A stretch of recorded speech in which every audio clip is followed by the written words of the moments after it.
God without religion, freedom without chains, love without conditions.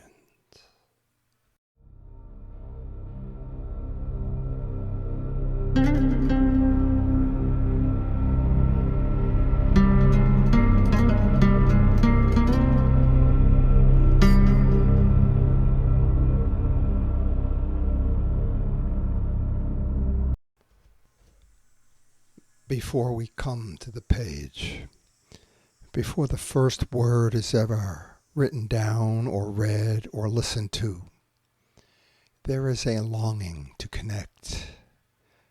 My name is Charlie Mehrhoff, your host here at Before the Page, a podcast featuring poetry, parable, fiction, and non. Words to echo our longing.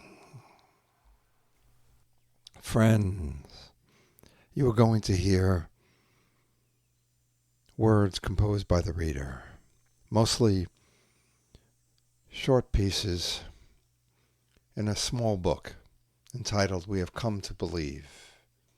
Begins with a quotation from Carlos Suarez.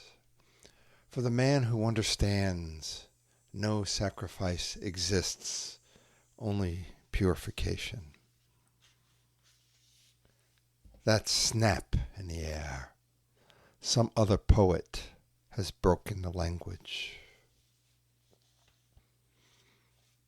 Only the unknown is vast enough to embrace this flood of pilgrims. Welcome. The night wind, fierce, tore our shelter to heaven. This is entitled Crucible. For what we believe, forgive us. We have been impersonating mortals for so long that we have forgotten who we were to begin with. Time to rise up and dust the poverty from these rags. Take my hand. We will walk along the edge and listen to the infrastructure creak and groan. We will listen for the echo of the unknown. Only the unknown is without limits, and perception is death. Nothing has changed. Constantly. Within reach stands all that is reaching, bright, glowing, ancestral bone. Young gods running wild in some nascent universe, running out into the fresh chill of some spring morning to listen to the robins sing a few notes between the sorrow and the bliss. This is the title piece for this chapbook. We have come to believe that when there are no people left to converse or to read in a given language, that when there is no one left to understand or to make use of a language, then that language is dead. If the above holds true, then that language was never alive in the first place.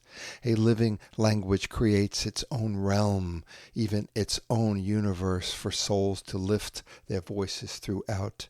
A living language being its own voice.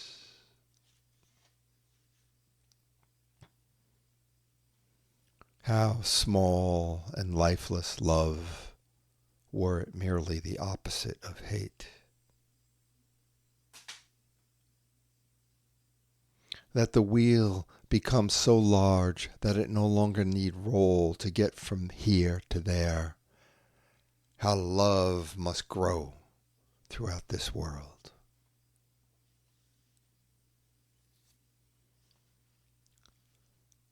Time was from the breast of the amoeba, from placenta dangling across sweetgrass, wild raspberry, clover. Time was we thirsted upon what rain that pooled within each other's flesh. There was no lack of celestial reflections, myriad nuclei to orbit our loving house, to purple her earthen floors towards honey at twilight. Time was, we saw no vine swift enough to choke the robin's egg, and the space between twins as the magic air to bathe in. We knew each day to possess its own definition of luxury. The first day in streams of quicksilver, the second day alongside albino quadrupeds, the third with camels bearing snow, the fourth through open doors in the stratosphere, ushered by cherubim.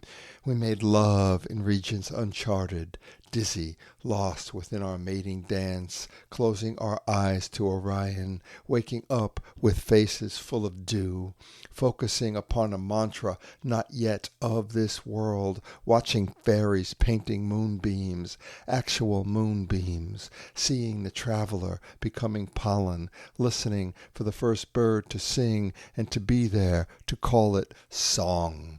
We became the stone worn into oblivion by the kisses of pilgrims. We became the comet skipping like a runaway child across the ink of unreachable space.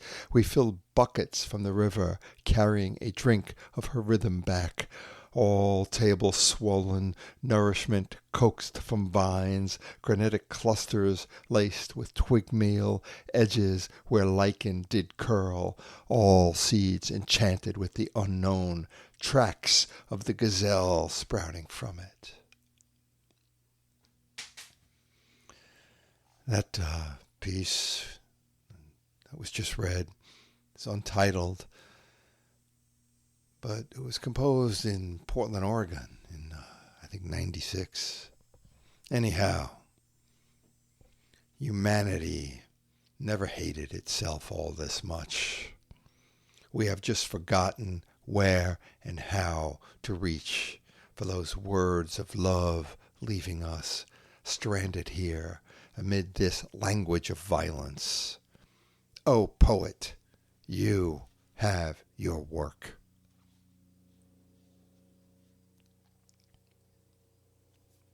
Poetry, true poetry, to spark a riot of forgiveness and unconditional love. The rest is whining and mere insolence, an affront to the essence of the word. Haunted. Have you ever made a promise that you could not keep? Peace, shelter, and food for all of the children.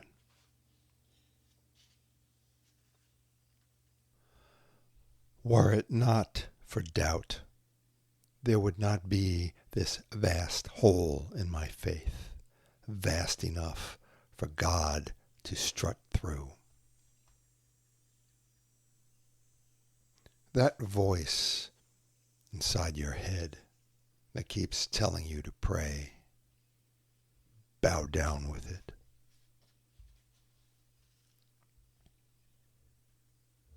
Here, we don't give out awards for books except to say, this is true.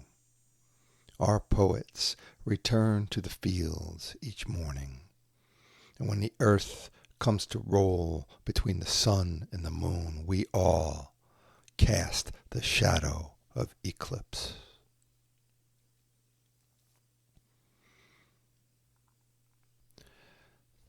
Just a few friends talking politics, yet my ears are already filled with shit. I put on the tea water and pray for another stroke of loneliness.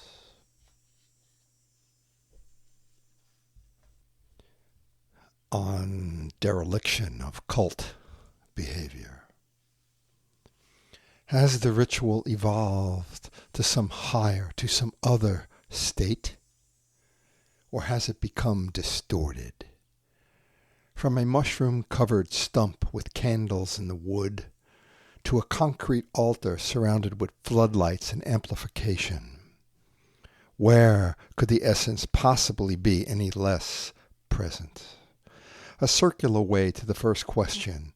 In your quest for enlightenment throughout your journeys, your meditations, your wanderings, if when you finally arrive there, at your long sought after peace and solitude, if you are still there, being able to sense your own presence, you have not gone far enough. Run from the concrete altar. Set the stump aflame. What you're about to hear was composed in the year 2017, about 5 miles west of Kisumu, Kenya. The reader was staying at an orphanage that was started by a living saint of a woman, the most unselfish human being this reader has ever met, named Mama Delphine. In Mama Delphine's home, there were 12 girls. There was many more orphans, but she had in her home 12. And the reader was also staying in the home. And the reader would get up every morning before 5 a.m. to beat the equatorial heat, sit on Mama's porch in the dim light. That time the reader was studying the Psalms. And every morning, shortly after the reader was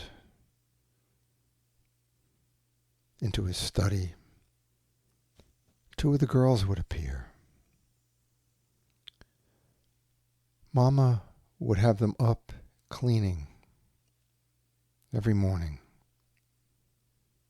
other than on their Sabbath on Sundays, but nothing intense, nothing overly strenuous. It was more to prepare these 2 orphan girls, both about age 6, although it's difficult to tell sometimes with the malnutrition. And it was more to prepare these girls for life in corrupt, male-dominated, tribal, sub-Saharan Africa. They needed to have a strong work ethic, or else life would be even harder than it was. So, anyhow, in this piece, you're going to hear a little bit about the whirling sword of flame. So let me explain that. The whirling sword of flame, since the fall of man, the sword at the eastern boundary of the Garden of Eden, Gan Eden, guards the way to the tree of life. So again, composed in 2017, Kenya. If a thought is not connected to spreading love in this world, that thought comes from below. The mind is battleground. Each negative thought must be cut away the moment it attempts to blossom. And the practice of love will be refined to such a degree as to become the highest of all the art forms. This is the destiny of the whirling sword.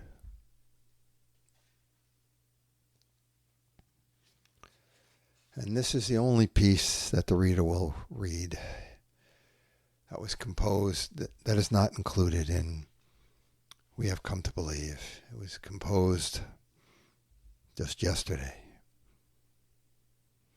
for Mama Delphine.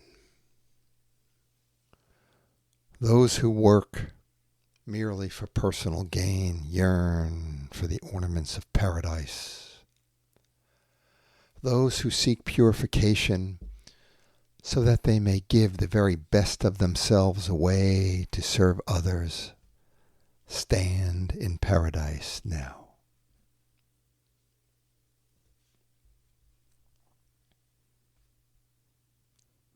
God without religion, freedom without chains, love without conditions.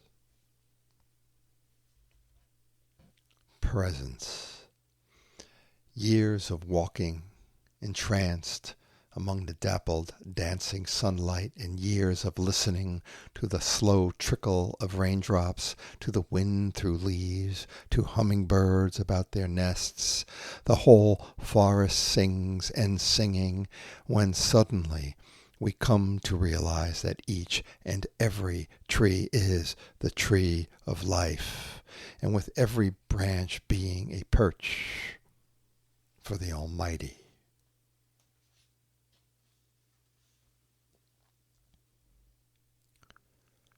What wears you down to nothing? What strips your shelter and skin away? What breaks you down to a mere howl of wind across the altar? Yes. Broken rules, broken hearts, broken promises, pieces for everybody.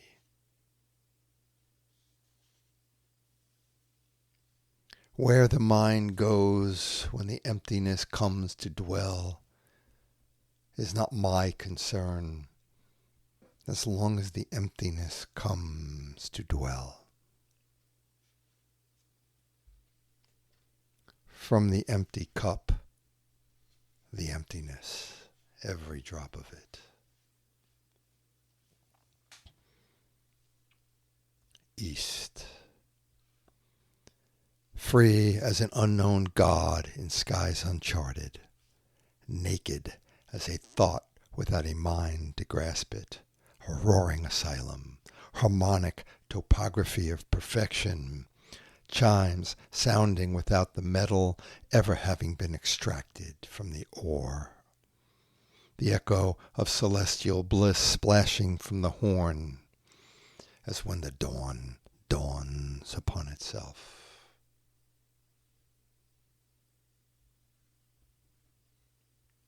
What is still worth something to a dead man? Ask yourself this. Death poem. Let it be someone else's turn to lay upon their back all naked, cold, and awestruck with the clouds. Enough for me.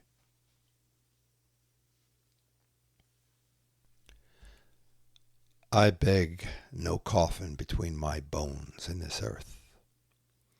May the worm pass through as swiftly as a comet across the night sky. This life, fading, the cry of some distant bird, poet's gravestone. O heron, above it all, so quickly. Physicists and astronomers have long known that the gravity emanated by a mass bends light. This being so proves the particle composition of light, which leads some to wonder if there exists a light so complete, so dense, so overwhelming in its being that no mass can hold sway over it. This light we know to be the way.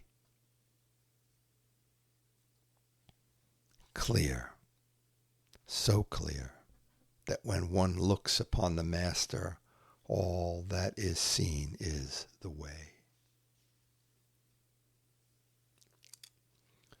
The idol maker attempts to pour the entire ocean into a wine glass. Impossible business.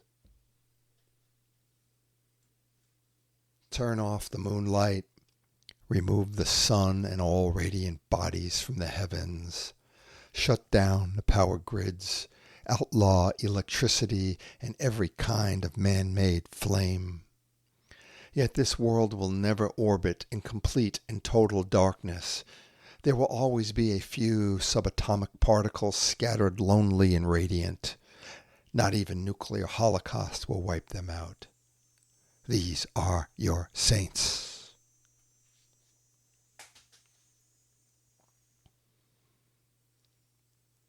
If we only praise the Great Spirit with the same fervor that we curse one another with, the celestial abundance would rain down from the night sky and fill our cups with starshine. How to have the Word of God written upon your heart. Grow a bigger heart.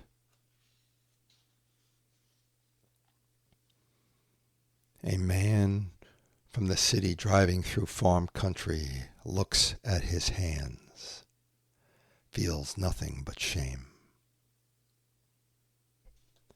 Men who never had to work the land, there's your mob for you.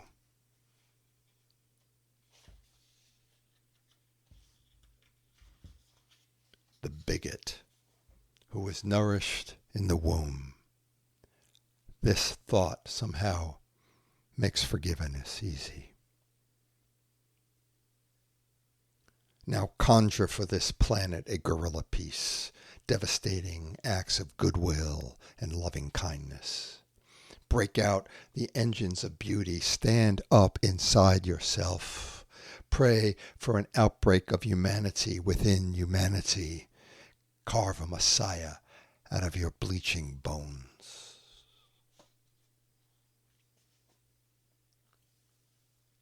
The door to the forest slams shut. Wild man coming home.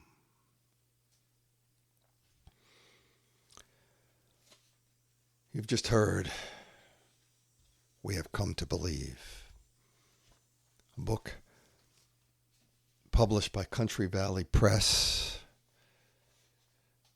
available, the reader believes, via Amazon.com. There will be a link in the show notes. This book, We Have Come to Believe, is dedicated to Dion Rahema. You were about to hear why. The reader is going to share the homage at the end of the book with you. In 2016, a teacher at the Korando Center, Kenya, handed me a poem entitled The Sky at Night. It was written by a young girl named Dion Rahema. For nearly half a century, I had been in a fervent relationship with the Word, or so I thought. Yet it was not until reading Dion's poem that I found myself on my knees. The sky at night allowed me to feel it all. It was the poem I had been living for. My prayer is that Dion continues to write, that Africa, that humanity nurtures her great gift. If Dion stays the path, this world will be in the very best of hands. That was composed by Charlie Mehrhoff, June 17th, 2020. And this is Dion's poem, The Sky at Night. The sky at night is like a big city full of men and beasts. But never once has anyone killed a fowl or a goat. No lion has ever killed its prey. There are no accidents. Nothing is ever lost. Everything knows its way. Dion Rahema. And if you would like to purchase a copy of the book, The Sky at Night, please contact Ripple Effect Project. It's rippleeffectproject.org. You can reach the reader at beforethepage@gmail.com. That's beforethepage@gmail.com.